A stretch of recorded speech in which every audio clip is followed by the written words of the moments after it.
Hello and welcome to episode 12 of the Let's Run Facebook Ads podcast with myself, Nick Boddington and Matt Rubers. Today, we are going to be discussing something that is based on a call that we had with a client the other day where basically you have got some money, you want to do Facebook ads, and a few agencies are telling you need to do more than you actually need to do. So let's kick right in. Hello and welcome to Let's Run Facebook Ads with Matt Rubus and myself, Nick Boddington. I hope you're well. Do you think people know the difference, like who's who? It is myself, Nick Boddington, and Matt Rubus. Oh yeah. That's Liv. That was part of the podcast. I was just having a chat. Yeah. No, that's fine. And by the way, that's Liv. Liv's just chipping in on the podcast today. Yeah. Okay, keep that in. Liv's our account manager for those of you that don't Client know. success manager. That's the one. Isn't she? She only brings success to the day. Yes. For everyone that she comes And in she's contact only with. been here for a few weeks and she's already Butting in massively on successful and butting in on podcasts like know your place. Yeah, exactly. So Topic in hand today, what we're talking about. basically, this is your bag. I'm going to lead it. I'm going to host this one, but it's going to be your. This is your. Just because game. you're better at styling it out than So me. basically, we had a call with. We've taken on a new client, and over the last 2 weeks, we've been going backwards and forwards doing our prospecting point of view from the sales front end of the house. We've been brought on. You're on holiday, so I got brought onto the call. You returned from holiday. You've come onto the call as well. Bad boy for taking holidays. Yeah, naughty holidays. What's And going on? I think this is the reason I wanted to do a podcast around this is because it's an absolute classic example of the different types of agencies out there, what they can get out of you, and that you don't actually half the time need the stuff that they're saying that you do. Yes. Now, we're very good at this because we're not into, we've all got to pay the bills. We're all trying to build companies up and blah, blah, blah. But we're very honest on what a client needs. And I think there are a lot of agencies out there who actually don't give a shit about the client. Yeah. Probably keep it for 5 months, don't get the results, and then go, oh, well, at least I've got 15 grand. Exactly. I was about to say it'll only pay the bills for so long until they realise that they've been fleeced and then they move on. Exactly. So it's not a good rep for the agency. So it's a lead gen client. Yeah, I was going to say, should we talk about what the client is? Yeah, so lead gen. Yeah. She came to us after, I think it was through a referral, but she's basically spoken to 6 to 8 companies. She's got £67,000 to spend. She wants to do Facebook, and on all the calls with us and all the other agencies, she's put across the landing pages she may have done, all the different content, all the videos, and she's doing loads. Like she's done a webinar, I think, every week since before lockdown. Yeah. And when lead gen client, FYI, this is a course creator. So this is somebody that's going to be selling an online course. Yeah. To people in her field. Yeah. So the 4 topics of this conversation that we're going to have today are basically when a client puts through their assets, which could be their website, could be the landing pages, could be the different types of content, videos that they've created, cheat sheets, downloadable, stuff like that. That's the one part. But going into that is just how every agency she spoke to said to her, you need to basically, the website could be doing with a bit of work. The videos are right, we could do probably a bit more, blah, blah, blah. As soon as we looked at them, we're like, what? We like this. This is really right. good. Why would you even need to change it? Well, what were they basing that decision on? You can't base it on like anything in the apart air, from isn't it? aesthetically. Yeah. And aesthetically, you saw it and you were like, this is really good. Yeah, so there's that. In my opinion, I think it's really nice. It looks really cool. Again, basing that on just like what I like the look of. However, a lot of the really good converting landing pages are the ones that look like dog shit. So you just don't know, do you? And this is to your point, what you're trying to make on this podcast episode is, how can you make those calls unless you look at data? Yeah. So it's about reverse engineering. Yeah. And what I mean by people, if you don't understand the terminology that we use, which is reverse engineering, it's start your Facebook ads. Now, send traffic to them, see what's working, and then make those tweaks. How an agency can turn around and go, that website, right, no. If it's shit, and anyone can look at it and go, okay, that's really crap.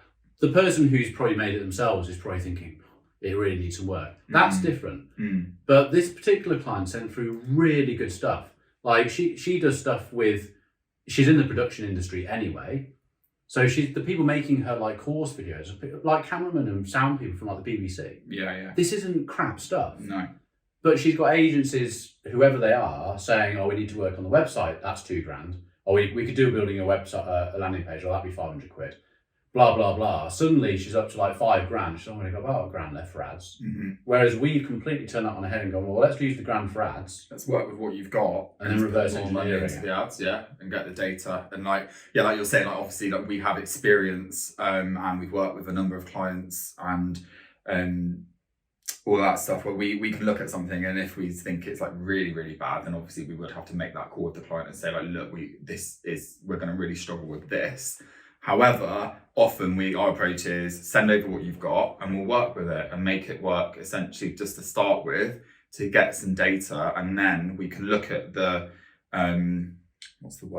bottlenecks and pinch points, and then optimize it from there. Because you can call it like breaking the website, can't you? Yeah. Where no cold traffic's gone to it, and especially in e-com, when we talk about that, it's like, oh no, everything works where we convert like 10 to 14%. It's like, okay, well, who goes to it? Oh, people who know us. That's why you're converting 10 to 14%. Mm-hmm. Send a load of cold people to it, and let's see what they convert at. Yeah. But when you were on the call the other day, like obviously you took over because it's your area, and what I want to sort of bring up on this podcast is from a lead gen client coming in, they've got $6,000 to spend. You've seen the stuff that you've got to work with. The questions coming from her are, do we do a 5-day challenge? Do we do this? And you had such good info that was coming out on that. That's what I want to get across in this podcast, is that, how you would look at it from a lead gen point of view, and see where that data lies. So basically, it's perfect timing. So the client has basically said to us now, how do I sign up? Yeah. That's all going through the process of our agency. It's then going to go to Liv, who's sitting in here with us today. She'll then set you up for an onboarding call and then going through. So, so as now you've had time to digest that particular client, what sort of structure do you think that you would have from a lead gen client who wants to do Facebook ads, hasn't done it before, and has got some good stuff to start with?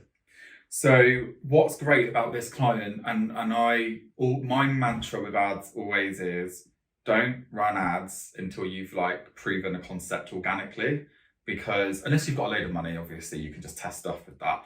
But really, Facebook ads are there to amplify something that is already working well organically. And she's proved that with a subscription already into what she does. So she's already got an audience, she's already producing content, they're digesting that content. And from there, she's now able to go to her audience and say, what do you want in the course? Because they've also given her money, haven't they? Yeah. So it's not a free, they're paying like, it's not, I was going to say it's not cheap, Dan, cut that. She's charging for a course right now, and she's just looking to amplify that and essentially grow it and scale it. And we're going to explore together, to your question, different ways that you can do that. Now, you could do that in, there's just so many different ways. I've recently worked with a client where we've done a challenge. And I was about to say that, but then for our own stuff, you have positives and negatives of doing that. And it's a negative to this client, isn't it? I think, because of time and how busy she is with other stuff. Yeah, it depends really on the resource, because it's a 5-day challenge. You've got to do all the prep work, and then you've got to show up for that 5-day challenge.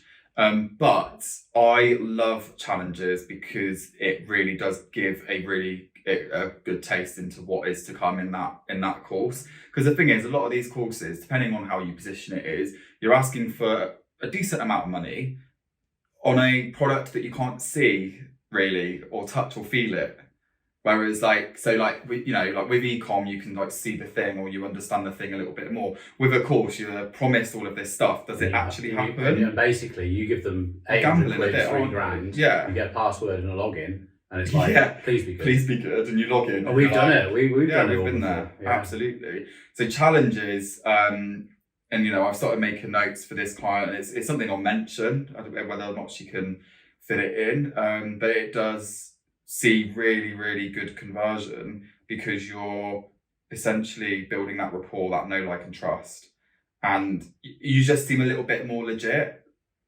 Webinars, again, like depending on your price point. So this one is around the £1,000 mark. So you're going to need to spend enough time with a prospect to get them to convert at that level. And so it's kind of like a toss up really between like webinar and challenge. And then what's really, really fundamental is then what we call the back end, so the email follow-up. That's key to this, isn't it? Yeah, really, really key. So there's a lot of work to do, but I'm really, really excited for this. So when you say a lot of work to do, is that because you're going to try every single one of these areas out before you even start Facebook advertising, or is it like, do you look at the assets that she's got and go, the easiest route for this? Because obviously we've come here with a client that we said, don't spend any money at first. We're just going to go straight onto ads. Part of this as well, from our point of view as an agency, is you know how a lot of these systems work. So they're keeping it in-house to build the course and all this sort of stuff. And then it's you're at the end of the phone to say, for this amount of cash, we'll sort of consult you when we need to, because the other agencies are like, oh, we got to do it all in-house. It's going to cost you another $3,000. Yeah. Whereas we've said, like the course is they've already got their kind of tech infrastructure, if you like, on Kajabi, and I'm sort of saying, like, the point of this podcast is look at what you've already got. Let's just use that. Whether or not, that's where the course will be hosted to start with. Whether or not we use something different for the landing page, that will kind of like come out as we start to build and we start to test. But a quick starting point for any lead gen is an opt-in, like a lead magnet or something like that, just to start getting the email list up and running.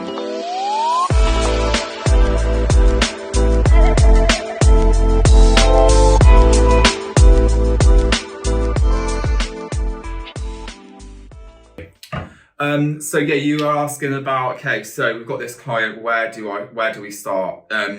Now she's wants to launch not until March, so we've actually got 3 months while she's building it, and I'm saying, well, okay, really quick way to just get this started will be to just get people onto the email list, start warming them up, building that rapport. She does a load of like what she's calling a webinar, but essentially it's just kind of like value driven live video and things like that. So it's just like signposting all of that content just so that the audience from cold can build a relationship. So that's kind of our sort of starting point. She's gonna build some kind of guide or some like video class, or a she's doing like 20, isn't it like 26 videos or something? She's doing all that. Yeah, 20, like between like 25 and 30 videos are going to be in the course. So another way of doing that kind of like lead magnet could just be like a section of that. So that would be something that we'll explore.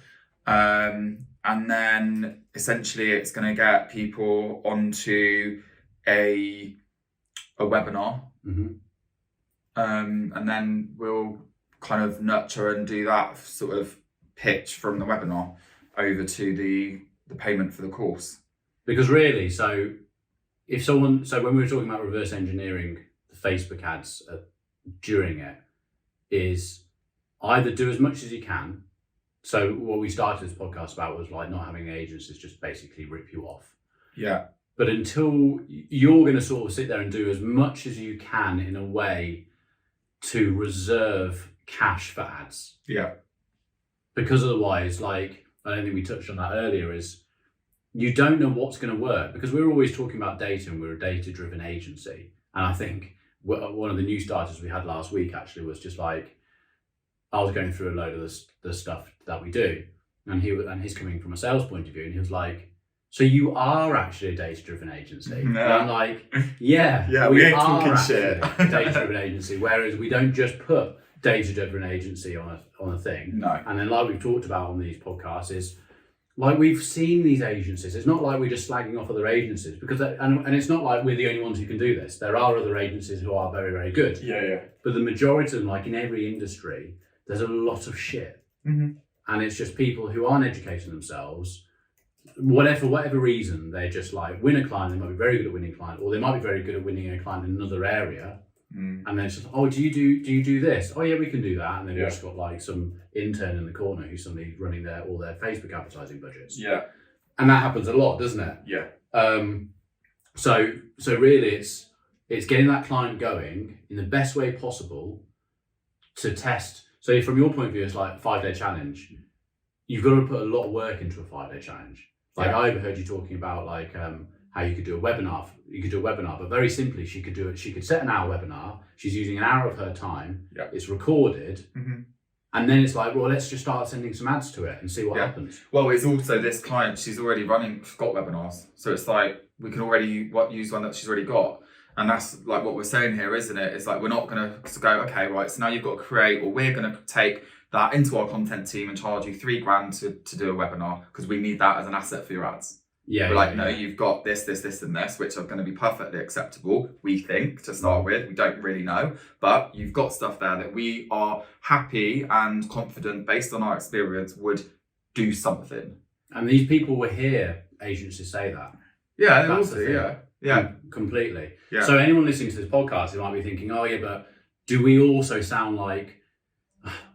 You kind of answer the question of there's no answer, because some people I've had this with an e-com client recently where he's gone through 6 agencies who have been yes agencies, but we still didn't win this client because he essentially wants a yes agency.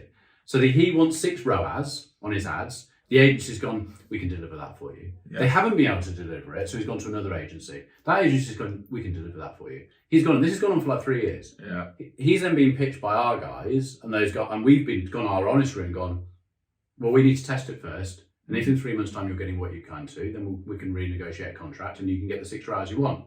Yeah. Oh, I don't know about that. So what do you want? Yeah. Do you want us just to say we can and then fail? Or do you not? And I think that's the thing for people listening to this. They might think, oh yeah, but I want a structure, I want a guarantee. Then you are just going to go and fall into the trap of trying to make everything perfect, spend a fortune, a load of time getting something, and you don't know what is right until you drive data to it. You can never guarantee it. It's like but at least what you get with Facebook ads is like more data to inform what you then go on to do, rather than, a leaflet ad, say, because that just doesn't really give you much data back. Whereas with Facebook, you get that data. But I think what what that comes down to a lot of the time, what you just said there around like clients wanting a guarantee, is like we are not magicians. Like we can't predict the future. We can use data to get it to as close to where their goals are. Yeah. But I think it's because Facebook ads are seen as this thing that's going to fix something. And I'm like passionate about this. I'm like, if it's not fucking working, Facebook ads are not going to fix it. Well, it's like e-com.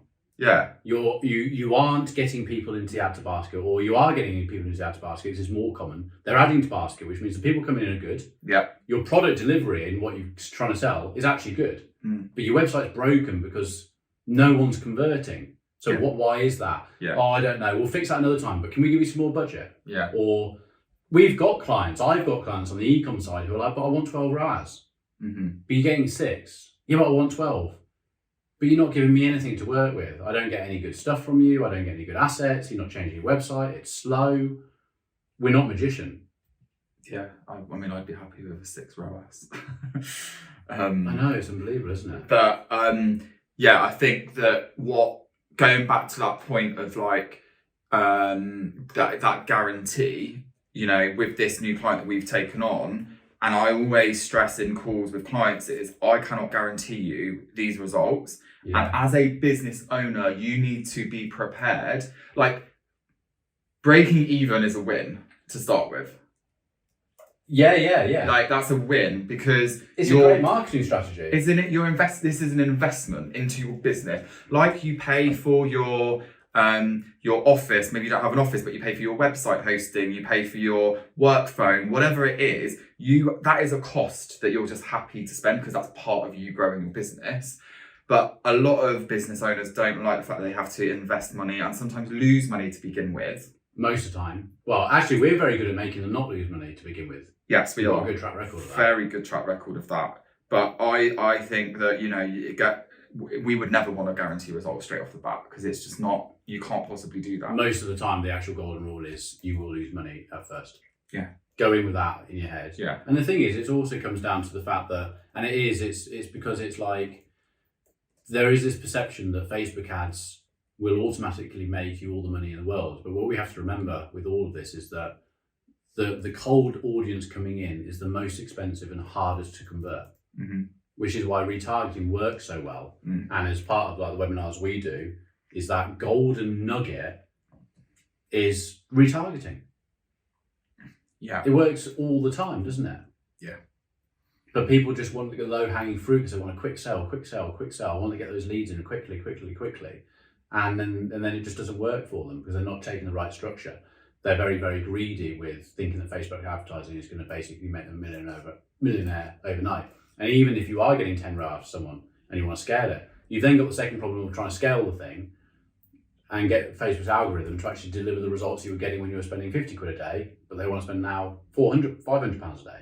Yeah. And it becomes another problem. So it doesn't, otherwise we'd all be walking around, we'd be bloody billionaires, wouldn't we? Finding products from China, selling them really easily and then scaling them and making an absolute fortune. It just, unfortunately, it doesn't work like that. No. So moral of the story with this particular podcast is no matter what you've got, if it's good quality and it's okay quality, and remember, when you say okay quality, it's like we talk to people with our videos. Like you've got some really successful clients who are just walking through woods, doing a video on their iPhone to get people to join into their webinar. Yeah. It doesn't have to be fancy. No, I sound like a broken record with this because I'm very much like top of funnel, which is basically cold traffic for those of you that don't know. Video, I love it. Yeah. You can also retarget, all that stuff. And as soon as I say that to a client, they're like, oh no, so okay, I've got to go and like get a production. Yeah, there's it's just going to cost loads and loads of money. And I'm like, no. And again, broken record. Facebook doesn't want ads to look like ads. So therefore, like you just said, iPhone in the woods, whatever, works. Yeah. So these people who are now speaking to 8 agencies, we're one of them. That's how we would come across with this. Is just like, as long as your content's all right, you're prepared to put a bit more time into it, you don't have to spend a fortune. Don't fall into the trap of speaking to a big agency or the big name agency or even the small ones and getting into that take trap where they just want to get stuff from you because they're promising the world and all this sort of stuff. You don't have to.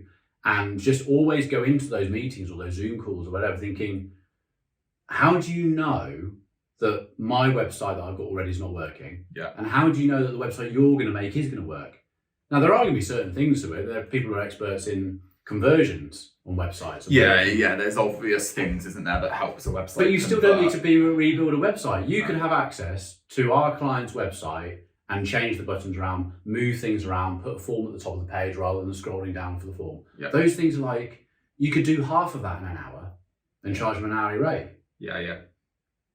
So that's what we want to get across in this podcast is just have your wits about you when you're speaking to these agencies, because it's essentially a business. And we are successful and hold on to our clients because we only care about the client. We have the client's interests at heart and we want longevity. If our client wins, we keep our client and we're not losing clients. Absolutely. We then get referrals. Most of this business is made out of our referrals. Yeah. And that's the way to go forward. So it's a completely different way of looking at it, opposed to thinking, we can win for someone for 3 to 6 months on and they're gone. Mm-hmm. And you're always chasing. And that's what it's about. Yeah.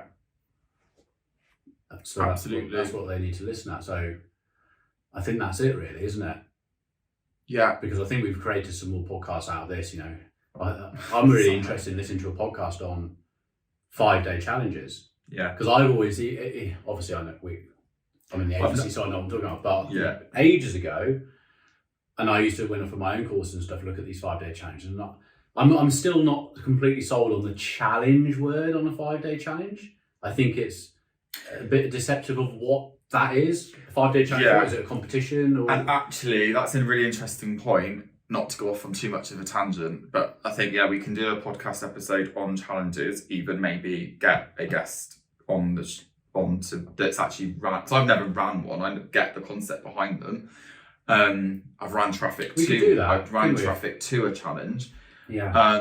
But it's because it's a known phrase in the space. So whilst challenge isn't necessarily, I get what you're saying about the word challenge. It's not necessarily a challenge. It's basically just like a 5-day sort of workshop to get to where you want to be. Yeah, but so many people have just branded it in that way now that I think that when you see that on like an opt-in page, it is something that people are now becoming familiar with.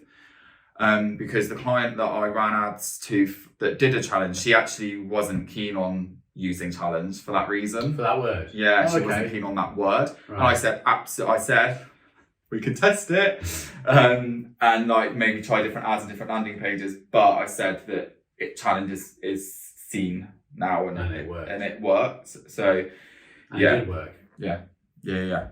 Made a lot of money off the back of that. Yeah. Okay, cool. Great. All right, well, that's that for this episode. Thanks for your time.